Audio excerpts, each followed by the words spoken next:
Hello everyone, मेरा नाम आदित्य कुमार है। आपका स्वागत है आपके अपने चैनल आदित्य भैया के पाठशाला में। तो आज हम बात करें क्लास 12 फिजिक्स का मोस्ट इम्पोर्टेंट टॉपिक जो कि मैं लेकर आया हूँ आपके लिए, जो कि आपके बोर्ड एग्जाम 2026 में आएंगे।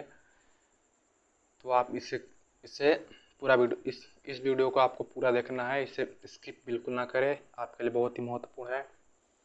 तो चलिए बिना किसी देरी के शुरू करते हैं। पहला चैप्टर है वैद्युत आवेश तथा क्षेत्र। पहला चैप्टर है वैद्युत आवेश तथा क्षेत्र में मैं इम्पोर्टेंट टॉपिक लेकर आया हूँ। पहला टॉपिक है कूलाम का नियम, जो कि बोर्ड एग्जाम में आता है, ये भी आएगा। दूसरा है कूलाम बल का सदिश रूप, जो कि बोर्ड एग्जाम में आपको देखने को मिलेंगे। तीसरा है एक वलय के कारण उसकी अक्ष पर इलेक्ट्रिक फील्ड। ये आपको प्रूफ करने के लिए आएगा। एक वलय के कारण उसकी अक्ष पर इलेक्ट्रिक फील्ड ज्ञात कीजिए, उसका फॉर्मूला ड्राइव कीजिए। तो ये आपके एग्जाम में आएंगे। गॉस का नियम लिखिए, गॉस का नियम आपको लिखना है, परिभाषा भी आएगा, इसके लिए डेरिवेशन भी आ सकता है। और दूसरा अगला देखते हैं, गॉस प्रमेय की सहायता से कूलाम के नियम को सिद्ध कीजिए। आपका ये डेराइव करने के लिए आएगा, डेरिवेशन आएगा, तो आप इसे तैयार कर लीजिए। अगला देखते हैं, द्विध्रुव के अक्षीय बिंदु पर विद्युत क्षेत्र। डेरिवेशन आएगा। पिछले साल में बहुत बार पूछा जा चुका है ये।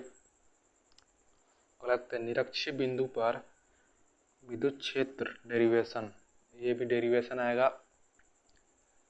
आप पिछले वर्षों के जितने भी एग्जाम हुए हैं बोर्ड एग्जाम, आप पिछले वर्ष के पेपर उठाकर देखिएगा, आपको अक्षीय बिंदु और निरक्षीय बिंदु पर डेरिवेशन आया है।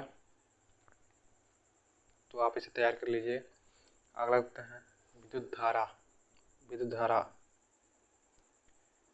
धारा में आएगा आपका विद्युत धारा तथा अपवहन वेग में संबंध। ये आपका जरूर आएगा, कोई ना कोई सेट में जरूर पूछा जाएगा, ये तो पूछा ही जाएगा, मैं गारंटी के साथ कर सकता हूँ। अगला देखते हैं, ओम का नियम सिद्ध करने के लिए आएगा। अगला देखते हैं, किरचॉफ का नियम लिखने के लिए आएगा। किरचॉफ का नियम, पहला नियम, द्वितीय नियम, ये आपके बोर्ड एग्जाम में आएंगे। अगला देखते हैं, व्हीटस्टोन सेतु की परिभाषा आपसे पूछेगा। व्हीटस्टोन सेतु क्या है, इसको विस्तार से समझाइए, आपके लिए क्या है। तो आपको तो ये परिभाषा ही पूछेगा। अगला देखते हैं, विद्युत वाहक बल की परिभाषा। ईएमएफ क्या होता है, विद्युत वाहक बल क्या होता है, इसकी परिभाषा आपसे पूछेगा। अगला है टर्मिनल वोल्टता की परिभाषा पूछेगा आपसे। अगला है सेलों का संयोजन में समांतर संयोजन पूछेगा। आप डेरिवेशन पूछेगा इसमें, सेलों के संयोजन में समांतर संयोजन, इससे कुछ न्यूमेरिकल भी पूछे जाएंगे आपसे। तो अगला देखते हैं,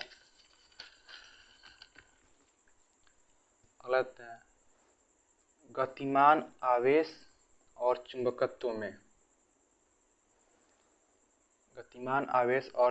में आपसे पूछेगा बायो-सपार्ट का नियम। ये इम्पोर्टेंट है, ये बहुत बार पूछा जा चुका है। एक निश्चित लंबाई के धारावाही तार के कारण मैग्नेटिक फील्ड, ये डेरिवेशन है, आपसे पूछा जाएगा आपके बोर्ड एग्जाम में।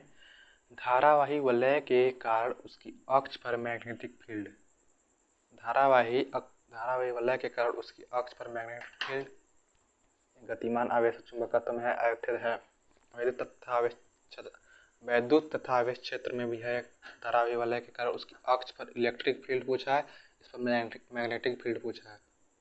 तो आपके बोर्ड एग्जाम में कंफ्यूजन बना रहा है, आपके बोर्ड एग्जाम में आएगा मैग्नेटिक फील्ड और इलेक्ट्रिक फील्ड। अगला है एम्पियर का बंध पथ का नियम। ये इम्पोर्टेंट है आपके लिए। ये एम्पियर के परिपथ का नियम के अनुप्रयोग, ये पूछेगा, बोर्ड एग्जाम में पूछेगा। अगला लगता है अनुचुंबकीय पदार्थ की परिभाषा। देख रहे हैं, ये चैप्टर जो है चुंबकत्व अनुचुंबकीय पदार्थ पर परिभाषा पूछेगा। अब अगला है आपका लौ चुंबकीय पदार्थ पूछेगा। क्यूरी, मैडम क्यूरी के परम ताप पर ये नियम पूछेगा आपसे, परिभाषा पूछेगा, फॉर्मूला पूछेगा आपसे। अगला देखते हैं वैद्युत चुंबकीय प्रेरण।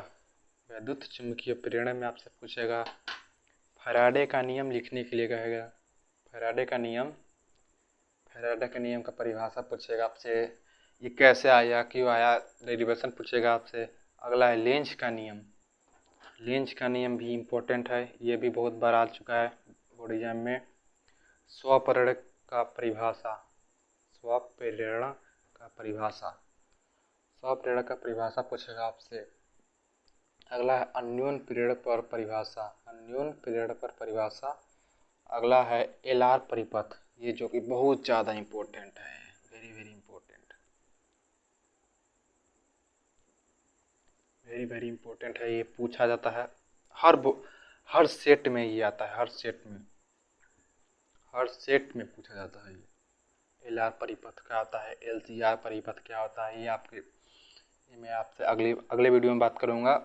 अगले वीडियो में मैं लाऊंगा एलसीआर परिपथ क्या होता है। तो मैं आशा करता हूँ कि वीडियो आपको पसंद आ रहा होगा। ऐसे वीडियो पाने के लिए वीडियो को लाइक कर दीजिए।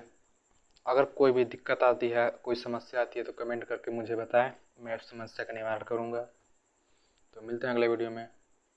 तो चलिए मिलते हैं अगले वीडियो में।